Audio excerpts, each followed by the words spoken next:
बोलिए परम पूज्य गुरुदेव की जय। भाइयों बहनों, वैराग्य क्या है और वैराग्य का सच्चा अर्थ क्या है, वैराग्य के ऊपर आज एक प्रसंग, एक घटना सुनाता हूँ। संत श्यामपुरी भ्रमण करते करते एक बार कालिंदीपुर पहुँचे। एक घर में भिक्षा मांगने पर गृह स्वामिनी ने भिक्षा देते हुए कहा, महाराज, आपसे एक प्रार्थना है। वह यह है कि मेरे पति मुझसे रोज़ लड़ते झगड़ते हैं और यह ताना देते हैं कि ज़्यादा बकवास करोगी तो मैं गृह त्याग कर वैराग्य धारण कर लूँगा। अब तुम्हें आटे दाल के भाव का तब तुम्हें आटे दाल का भाव मालूम होगा। महाराज, आप ही बताएं कि अब मैं क्या करूं। संत श्यामपुरी मुस्कुराए और बोले, अब की बार यदि वे ऐसा ताना दें तो उनसे कह देना, जाओ, यदि वैराग्य धारण करना है तो कर लो, मुझे कोई फर्क नहीं पड़ता। संयोग से दूसरे ही दिन पति फिर नाराज हुआ और हमेशा की तरह उसने फिर वैराग्य धारण कर लेने की धमकी दी। इस बार तो पत्नी तैयार थी, सो उसने तुरंत कहा, जाओ, वैराग्य धारण कर आओ, मैं अपना गुजारा कैसे भी कर लूँगी। पति गुस्से में था ही, सो तुरंत घर से बाहर निकल गया और कहीं दूर जाने लगा। संयोग से उसी रास्ते में उसे संत श्यामपुरी दिखाई पड़ गए। उसने संत से कहा, महाराज, गृह कलह के कारण मैं कहीं वैराग्य धारण करने जा रहा था, पर संयोगवश आप जैसे संत मुझे रास्ते में ही मिल गए। आप मुझे अपने साथ शामिल कर लें। संत श्यामपुरी समझ गए कि ये महाशय उसी स्त्री के पति हैं। उन्होंने उसके वस्त्र उतरवा कर फटे चीथड़े वस्त्र पहनने को दिए।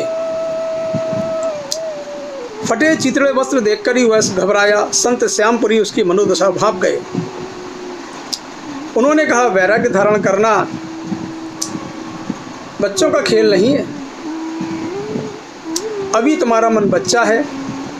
वैराग्य धारण करना है तो गृहस्थ आश्रम में रहकर ही वैराग्य का अभ्यास करो। जाओ, अभी समय है, घर वापस चले जाओ,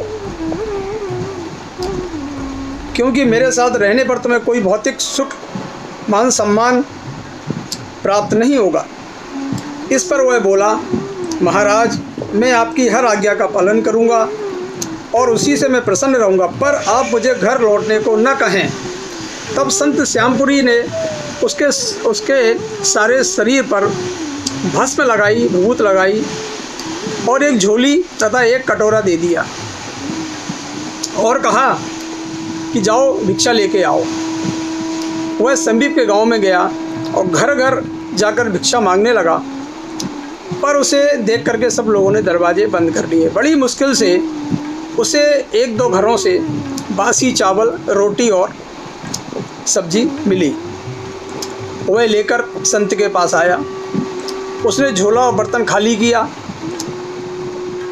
मगर उसे देखते ही वह नायक मुँह सिकोड़ने लगा, क्योंकि वो बासी रोटी और चावल थे।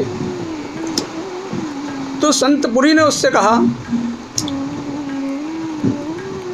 कि हम तो ऐसा भोजन हर रोज़ करते हैं, बड़ा ही सुस्वादिष्ट भोजन है और तुम्हें भी यही भोजन करना पड़ेगा।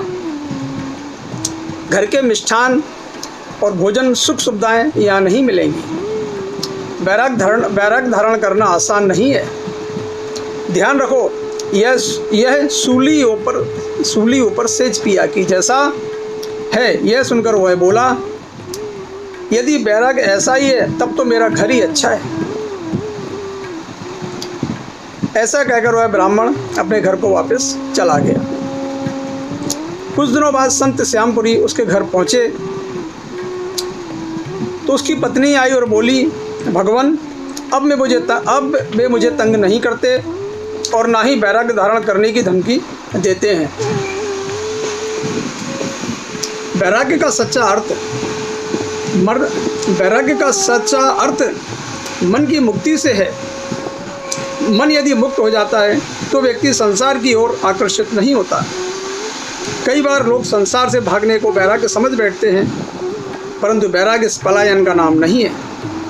वैराग्य मनोनिग्रह का नाम है और उसकी प्राप्ति ही आध्यात्मिक प्रगति एवं उन्नति का मूलाधार कही जा सकती है।